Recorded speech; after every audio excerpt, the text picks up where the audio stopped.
I thought letting her stay was the right thing to do. I didn't want to ruin her vacation just because work dragged me back. But when she returned, she wasn't the same woman I left on that beach. Now I lie awake at night wondering, did something happen while I was gone, or worse, did someone? I've always believed that trust is the foundation of any good marriage. Not the grand gestures, not the anniversaries or expensive gifts, just trust. Quiet, invisible, but solid. That's why when my boss called in the middle of our vacation and told me I had to come back for an emergency at work, I didn't hesitate. I looked at my wife, Anna, sun-kissed and carefree in her linen dress, her feet still dusty from walking the beach barefoot, and I told her to stay. Enjoy the rest of the week. You've been looking forward to this trip for months. Don't worry about me, I said. She protested at first. But not much. And after I reassured her for the third time, she gave me a long hug at the ferry and said, I'll miss you, but maybe it'll be good for me to have some time to myself. I didn't think twice about it then. I kissed her forehead and left her on the dock, waving as the boat pulled away. Back home, I buried myself in back-to-back meetings, emails, and deadlines. The usual mess. The whole time I kept picturing her walking the shoreline alone, reading that thick novel she packed, or sipping a cocktail as the sun dipped behind the sea. 2 days later, she came back. And everything changed. She didn't kiss me when I met her at the airport. She smiled, sure. Hugged me. But there was a weird stiffness to it, like a dance we'd rehearsed but she'd forgotten the rhythm. I chalked it up to travel fatigue. But when we got home, it didn't stop. She stood too long in front of the fridge, like she couldn't decide what to eat. Then she wrinkled her nose at the Thai food I ordered, pad cew, her favorite. I don't know, something about the smell is just, ugh, she muttered, and left the table after 2 bites. That night she curled up on the edge of the bed, back turned, and said she was just a little off. I didn't say anything. I just stared at the ceiling and told myself I was imagining things. But it kept getting weirder. One morning I found her just sitting in the bathroom, the shower running but untouched. She didn't look at me when I knocked, just mumbled, "Give me a second." Another day, she cried over a commercial, some stupid dog food ad. And later that night, she snapped at me for asking if she was okay. God, do you have to analyze everything I do? She shouted, then stormed into the guest room and slammed the door. She'd never been like this. Emotional. Sure, sometimes. But never this erratic. The next day, she didn't go to work. Said she felt nauseous. That's when a quiet thought crept into my mind, one I didn't want to say out loud yet. So I didn't. Not until 3 days later when I found a small receipt in the trash. It was from a pharmacy near our house. The only item on it was a home pregnancy test. I waited until dinner. I poured us both a glass of wine, though she didn't touch hers. And then I just asked, "Are you pregnant?" She stared at me for a long time. Too long. Then she nodded. Slowly. My heart should have leapt. We talked about kids. Not seriously, not urgently, but the idea had been there, floating between us. But instead, I felt paralyzed. I asked the only question that mattered, "Is it mine?" That's when she looked away. Her hand trembled as she picked up her wine glass, then put it back down. "I don't know," she said quietly. And just like that, the world tilted sideways. I didn't scream. I didn't throw anything or accuse her outright. I just got up, walked to the window, and stared into the dark street outside. I couldn't feel my legs. "When?" I finally asked. Her voice was so soft I almost didn't hear her. "I don't want to talk about it yet." Yet. She said yet. Like there was a time for this kind of conversation, and that time just wasn't now. But I needed answers. My mind was already sprinting ahead. Was it someone from work? Did she meet someone on the island? Some stranger she'll never see again? Or, worse, someone she's still in contact with? "You need to tell me," I said, trying to keep my voice even. "Because if you're not sure, then we need to find out." She finally turned to face me. Tears in her eyes. Guilt all over her face. "I'll take a test tomorrow. A real one. A blood test." She paused. And if you want a paternity test, I'll do that too. The next day was a blur. We barely spoke. I went to work like a ghost, couldn't focus, couldn't look anyone in the eye. I kept picturing her alone on that beach. In some hotel room. With someone else. That night, when I came home, she was already asleep. Or pretending to be. I sat on the couch in the dark, just listening to the silence. My mind wouldn't stop spinning. Who was he? What did she do? Was it just once? Or had she been lying to me for longer than I realized? At 2 a.m., I got up and went into the bathroom. That's when I noticed her phone on the sink, screen glowing. A message preview lit up. You said you deleted everything. Why did he find out? That message on her phone, it burned itself into my brain. You said you deleted everything. Why did he find out? My hands were shaking as I stood there in the bathroom, staring at the screen. I didn't even recognize the number. No name. Just that line. That incriminating, stomach-turning line. I didn't wake her. I didn't even touch the phone. I just went back into the living room and sat down on the couch again, trying to breathe. That was the moment when it became real. Not a suspicion, not a doubt. Real. There was someone else. And they were talking about me. About how I found out. Which meant this wasn't some accident or one-night mistake. This had been hidden. Covered up. There was deception here. The next morning, I acted like nothing happened. I didn't mention the message. I didn't ask questions. She looked tired. Hollowed out, like she hadn't slept either. She made toast and pushed it around her plate. When I asked if she was going to the clinic, she just nodded. She didn't invite me to come with her. So I followed her instead. I parked across the street from the clinic and watched her go inside. She didn't notice me. Or if she did, she didn't let on. 40 minutes later, she came back out, but not alone. A man stepped out after her. Taller than me. Broad shoulders. Tanned skin. Messy dark hair. He wore cargo shorts and a faded t-shirt like he belonged in a surf shop, not a medical clinic. He said something to her and touched her arm. She pulled away. They didn't hug. They didn't kiss. But the way she looked at him. It was enough. I waited until she drove off. Then I followed him. I know how that sounds. I'm not proud of it. But something primitive took over. I had to know. Who he was. What his connection was to her. If this was the guy. The guy. He stopped at a cafe a few blocks away. Sat at a table near the window, pulled out his phone. I parked and walked past the window, glancing just long enough to catch the screen. He was texting. And I swear I saw my wife's name at the top of the chat. That was all I needed. That night, I confronted her. I didn't explode. I didn't scream. I just laid it all out. I saw the message on your phone, I said. She froze mid-step. She was carrying laundry to the bedroom. I saw him at the clinic. I followed him. Who is he, Anna? She didn't move. She just stood there, laundry basket still in her arms, staring at the floor. I took a step closer. Tell me the truth. And then she whispered something I never expected to hear again. His name is Mark. Mark. I hadn't heard that name in years. Mark was her ex. The one before me. The one she never talked about in detail, just vague references to a messy breakup and bad timing.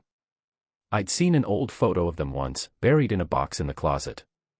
She said she kept it only because it was from a trip with her friends, and he just happened to be in it. I should have thrown it away. I didn't plan it, she said softly. He was on the island. I didn't know he'd be there. You expect me to believe that? I swear, it wasn't planned. I was at this beach bar one night, and he just showed up. He was with some friends. He saw me, came over, and we started talking. I rubbed my hands over my face, trying to hold it together. Talking. Or more than that. She didn't answer right away. I was lonely, okay, she finally said. You left. I was alone for days.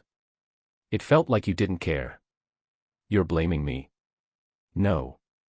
I'm not. I'm not blaming you. I'm just saying, I wasn't in a good place. And when I saw him, it brought back something. Familiarity. Safety. I stared at her like I didn't even know who she was anymore. So did you sleep with him? She didn't speak. I asked again, slower this time. Did you sleep with him? She closed her eyes. Yes. That word cracked something inside me. I didn't throw her out.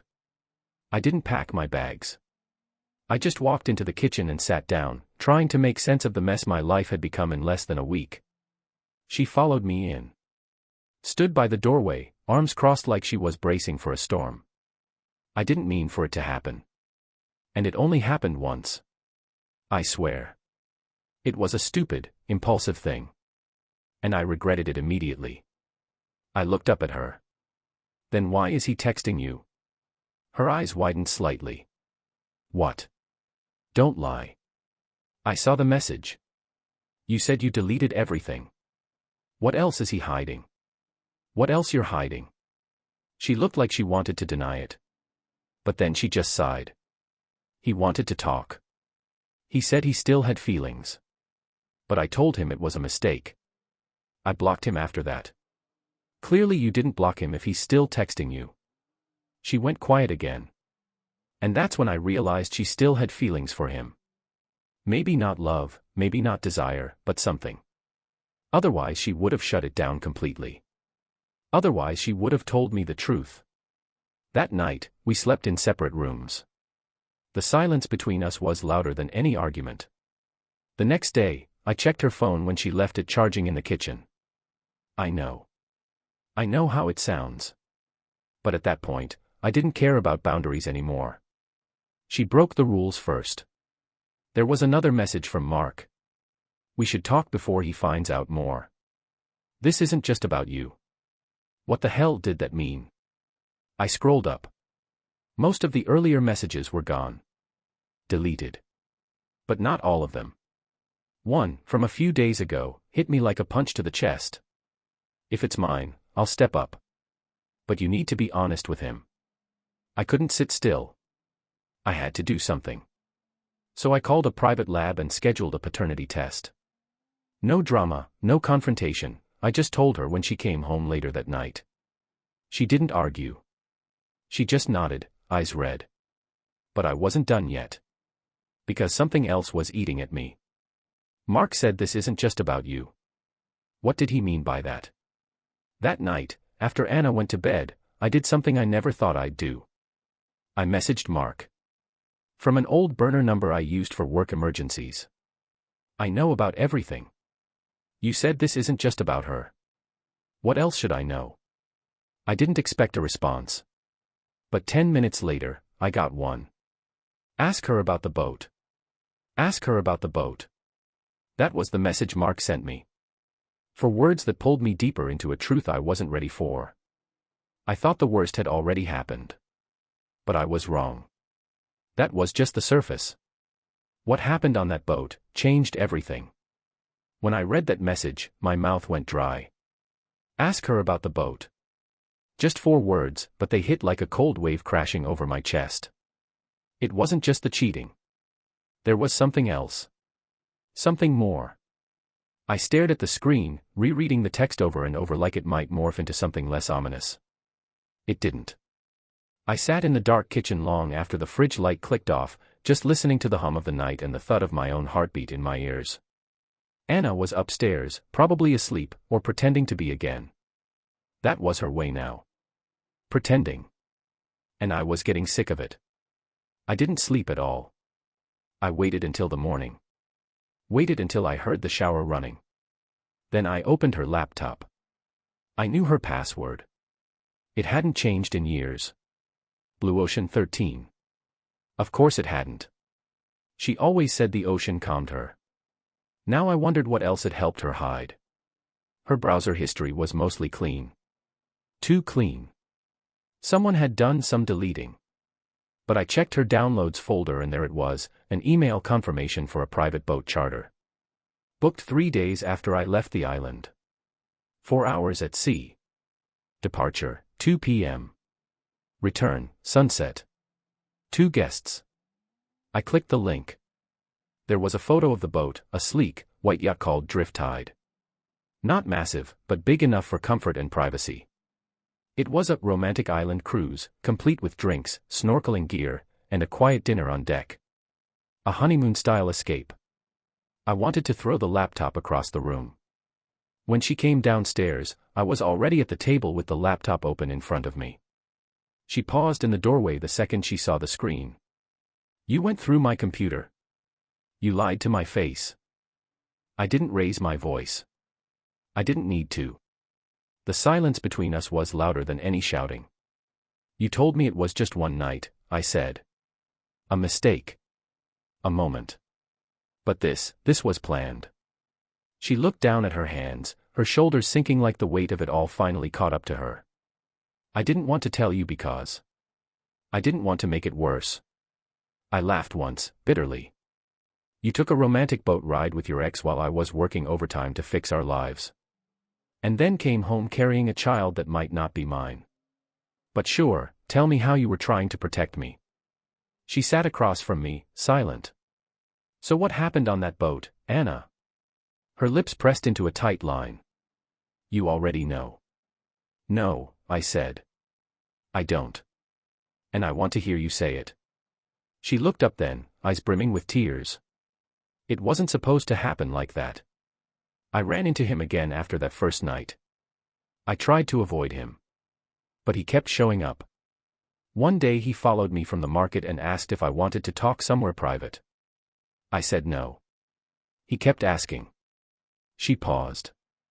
"I booked the boat because I didn't want anyone else on the island seeing us.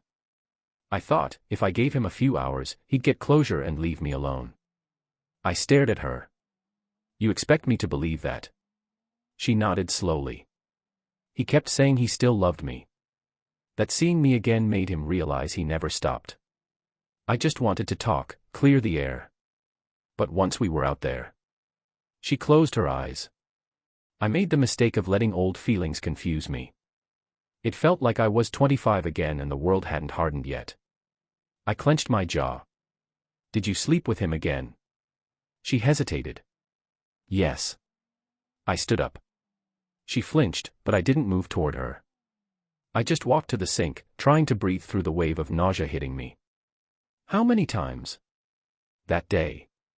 "Just once." "That was the last time." I told him afterward it was truly over. I blocked him. "But you didn't," I snapped.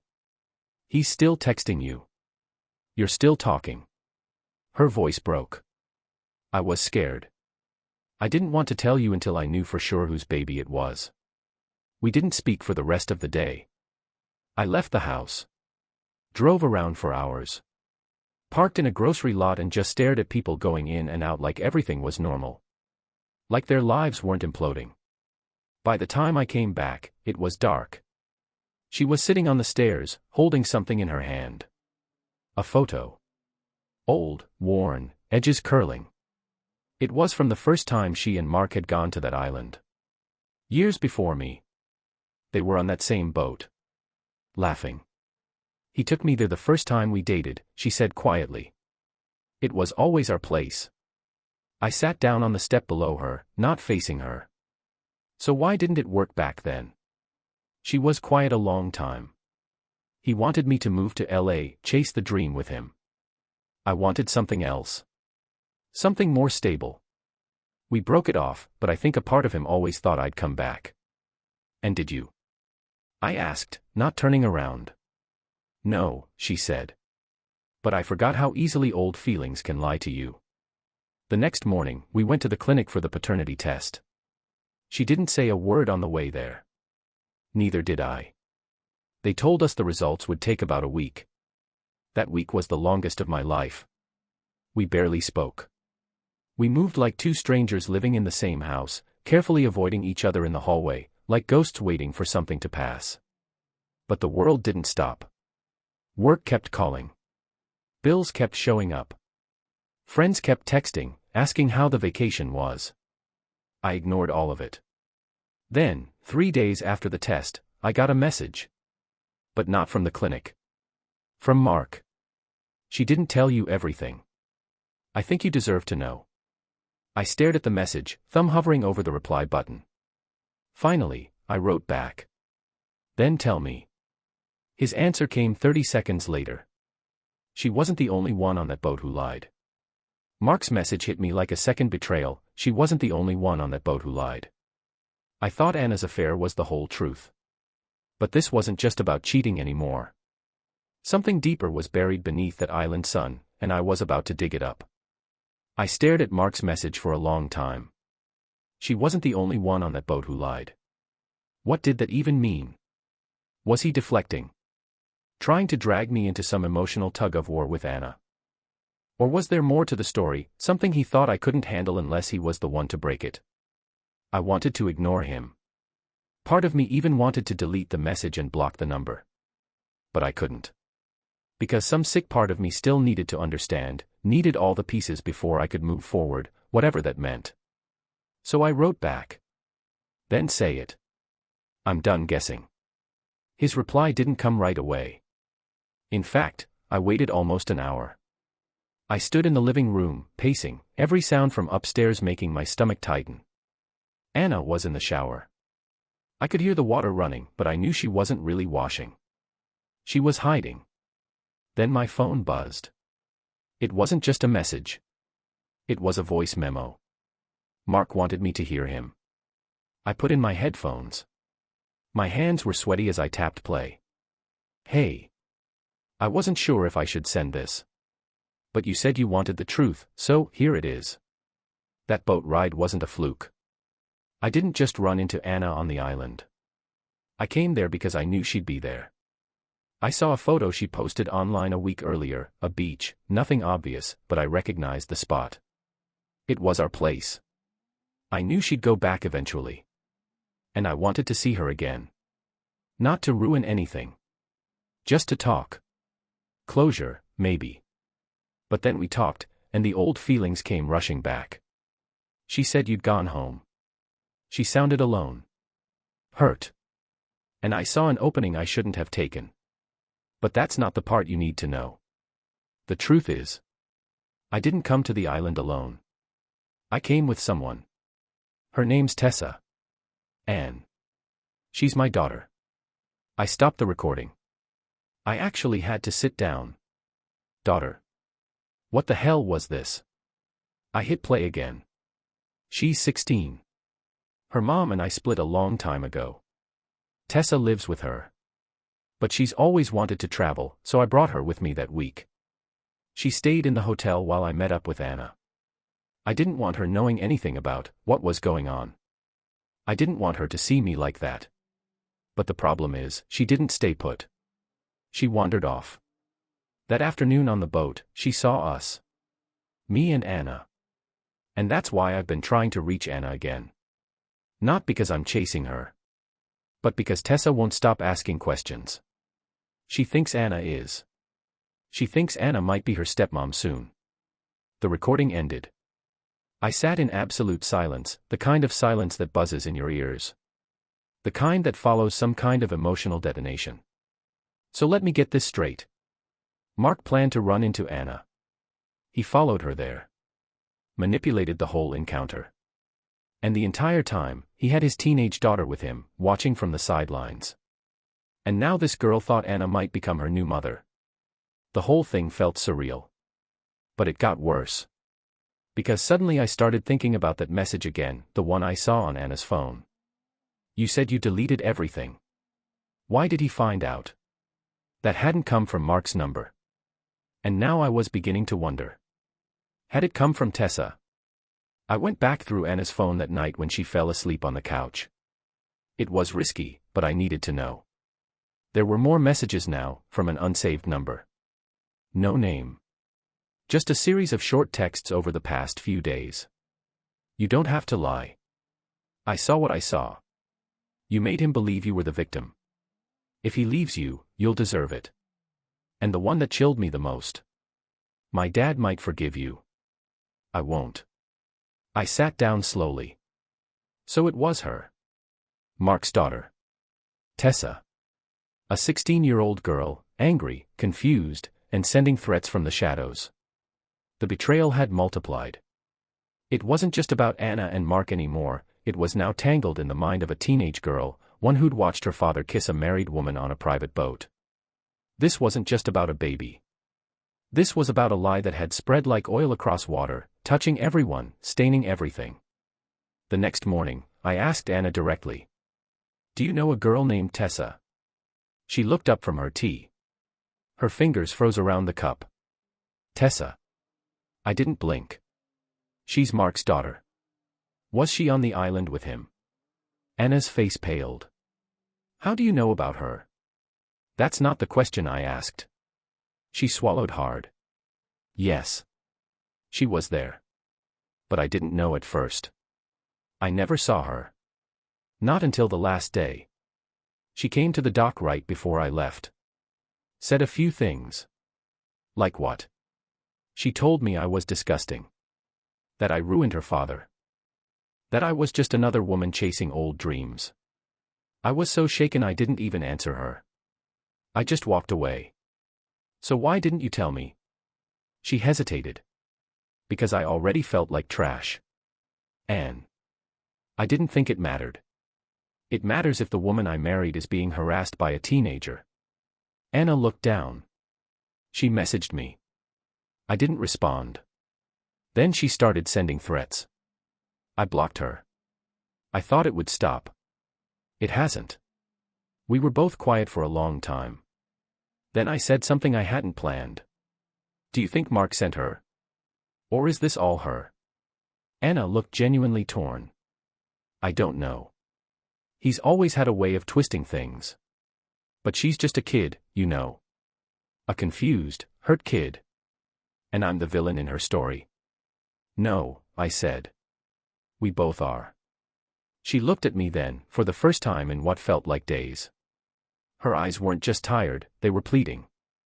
Like she wanted to be forgiven. Like she didn't know how to ask. I didn't have it in me to give her what she wanted. Not yet. Later that night, I received another message. This one was from a new number. An email address, actually. A photo was attached. It was grainy but clear enough. Anna and Mark on the boat. His hand on her stomach. She was smiling. Not in guilt. But in peace. The caption read.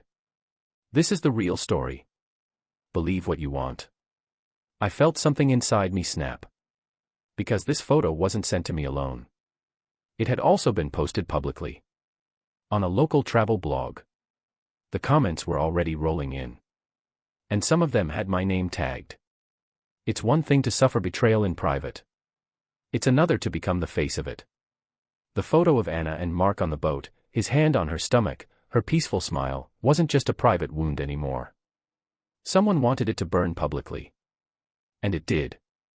The moment I saw that photo posted online, I knew it was a calculated hit. It wasn't just meant to hurt me, it was meant to destroy me. The blog it appeared on wasn't some massive platform, but it had enough reach. A regional travel site, the kind people check before booking romantic getaways. They'd posted the photo under a section titled, Island Love, Candid Moments of Romance in Paradise. The caption was deceptively sweet. A serene sunset cruise shared between two lovers rekindling their spark. No names in the post, but I didn't need names.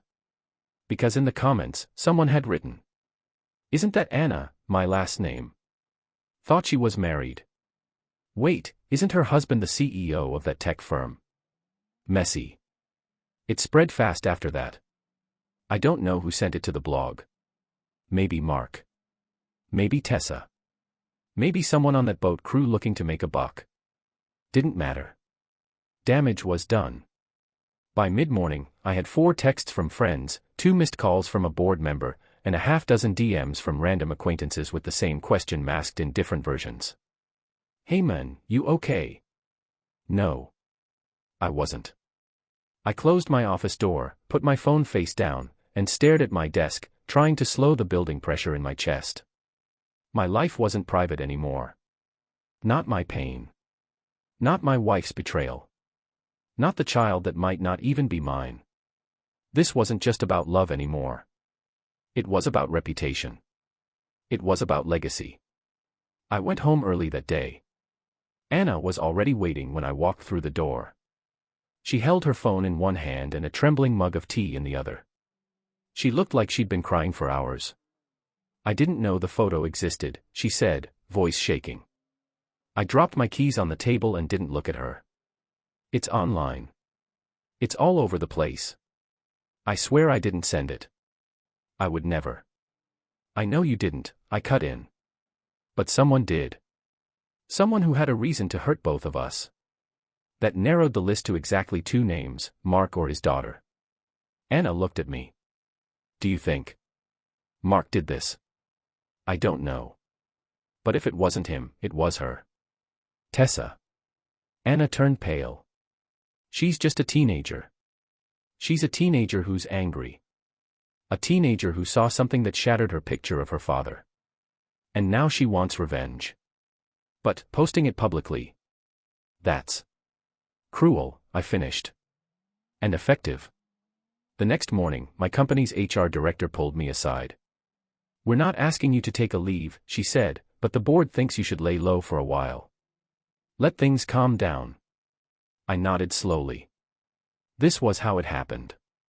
Quietly. Without headlines. The beginning of an exit. I wasn't being fired. Not yet. But the whispers had started. The image I'd built, stable, trustworthy, quietly successful, was unraveling. Over something I hadn't even done.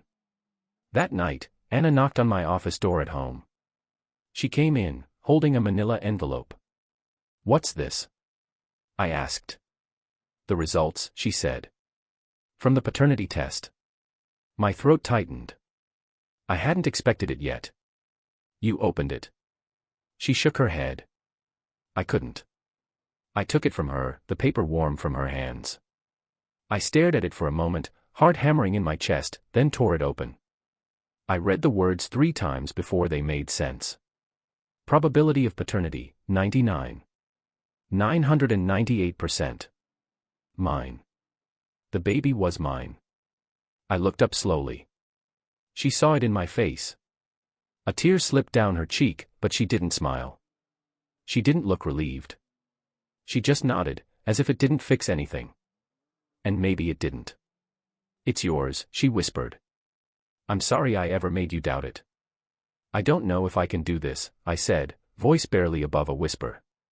She sat down in the chair across from me. I don't expect forgiveness, she said. I just want to be honest from now on. I stared at her, exhausted. Then be honest. Did you ever think about leaving me for him? She closed her eyes. Not seriously. Not for real. But for a moment. On that boat. I remembered what it felt like to be wanted like that. Like I was still someone worth chasing. And for a few hours, I let myself believe in it. I didn't say anything. I couldn't. A few days later, I got another message. From a new number. Tessa. You got what you wanted. The world knows. Now can you leave my dad alone? I stared at the message for a long time, stunned by the irony. I should leave her dad alone. I wrote back. I didn't post the photo. She replied almost immediately. Neither did I. I hesitated. Then who did? This time, she took longer. When the message came, it was 2 words. His girlfriend. That hit me sideways. Mark had a girlfriend. That wasn't in any of the stories he told me. Not in the voice memo, not in the messages. It all clicked together like a twisted puzzle. Mark chased Anna, hid it from his daughter and his girlfriend, and now she was the one who exposed him. It wasn't about us anymore. It was about them. Their lies, their secrets, their destruction. And we were just collateral damage. Later that night, I told Anna everything about Mark's voice memo, his daughter, the girlfriend, the fallout. She sat there silently through all of it. When I was done, she asked, "So, what happens now?" I looked at her. At the woman I'd loved. The woman who cheated. The woman carrying my child. The woman who broke my heart and was now trying to piece it together one slow, shaky breath at a time. "I don't know," I said honestly. She nodded. "Do you still love me?" she asked. "I think so," I answered. And that was the truth. It wasn't a yes. But it wasn't a no. It was the beginning of something harder than betrayal. Healing. The next morning, I went outside to get the mail. There was a letter with no return address. Inside was a photo. A different one this time. Anna, standing alone at the dock, the morning she left the island. Wind in her hair. Eyes swollen. Crying. On the back, one sentence. She left him. For you. Remember that. I didn't know who sent it. Mark. Tessa. Maybe even the girlfriend. But for the first time in weeks, I didn't feel anger. I felt clarity. Whatever came next, we'd both have to own it. Together. She came back. He left. I stayed. With this story, this house, this ache, and a future I could no longer avoid. It had been a week since Mark left. Anna and I were living like two people stranded on a raft, adrift, unsure, trying not to rock what was left of our world. I hadn't forgiven her. She hadn't asked. We just existed, carefully. Quietly. I wasn't working much. Not because I wanted to spend time with her, but because I couldn't focus. Every thought looped back to one question. What if the baby isn't mine? The folder Mark gave me still sat in the drawer. I checked it again. Everything was official. Legal. He had signed away his rights. But paper meant nothing when your blood was boiling with doubt. Anna noticed the distance between us. She wasn't stupid. She could feel it. And then, after dinner one night, she quietly said, "I want you to take a test. A DNA test." I stared at her. "I already bought it," she said, pulling out the white box from her purse. "I don't want you living in this gray space. We need truth. All the way." I looked at the box. Then at her. Part of me didn't want to know. I was scared. Because if the result said the child wasn't mine, what then? Would I leave? Could I live with that? But in the end, I took the test. Swabbed my cheek. Sent it in. And waited. 3 days later, the results came. I opened the email alone. Anna was out, said she had a prenatal checkup, wanted to go alone. I hesitated. Then clicked. And when I saw the result, I sat down. I didn't move for 10 minutes. Then I called her. She didn't answer. So I got in the car and drove straight to the clinic. She was sitting on a bench outside, hands wrapped gently over her belly, like she was protecting something precious. She looked pale. But peaceful. I sat beside her. Didn't say a word. Just handed her the printed result. She opened it. Read it. Then slowly folded it again. I didn't even pray for a result, she whispered. I just waited. He's mine, I said. Our son. She turned to me. And for the first time in weeks, she smiled. A small, tired, broken smile, but a real one. I still don't know how we move forward, I added. But if you're willing to go slow, I'll try. That was the start of our rebuilding. Not a dramatic reunion. Not forgiveness overnight. Just slow work. Careful steps. I didn't put my wedding ring back on. But I took it off the shelf. Kept it in my pocket when we went crib shopping. Some nights we slept apart. Some nights she cried in the shower. And once, I cried too. Not from anger. From relief. From finally having something solid again. At 7 months, she suggested a name. What about Nolan, she said. Or Artem. Nolan Artem. I don't know, it just feels strong. Quiet. I nodded.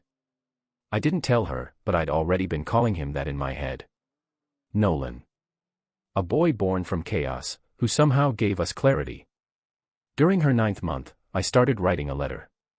Not to Anna. Not to myself. To him. Son. You came into my life when everything was broken. When trust felt like a lie, when love seemed dead, and silence felt safer than truth. You didn't fix everything. But you showed me that some cracks don't mean collapse. Sometimes, they let light in. I don't know who you'll become. Maybe you'll look like her. Maybe like me. Maybe no one at all.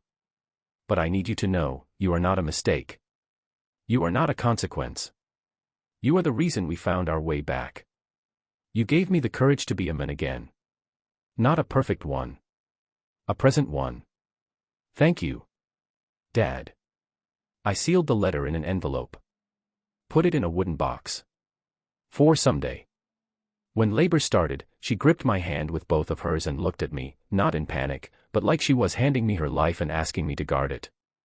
We drove to the hospital in silence. I didn't know what to say. I think we both knew words weren't needed anymore. It was fast. Intense. She screamed. Cried. Fought through it like a warrior. And then, there was a pause. A silence. Then his cry. His first breath. And mine. They wrapped him in a blue blanket and handed him to me. I didn't think I would cry. But I did. Not because I was sad. Because for the first time in over a year, I felt full. I looked down at him. Tiny. Wrinkled. So loud for something so small.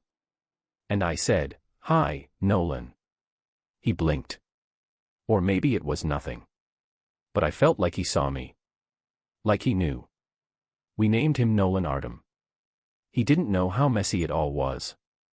That his mother had once loved someone else. That his father had been afraid of his own heart. He didn't know how close we came to shattering completely. All he knew was warmth. And arms that held him. We got home 2 days later. Anna walked ahead, cradling him. I followed with the hospital bag.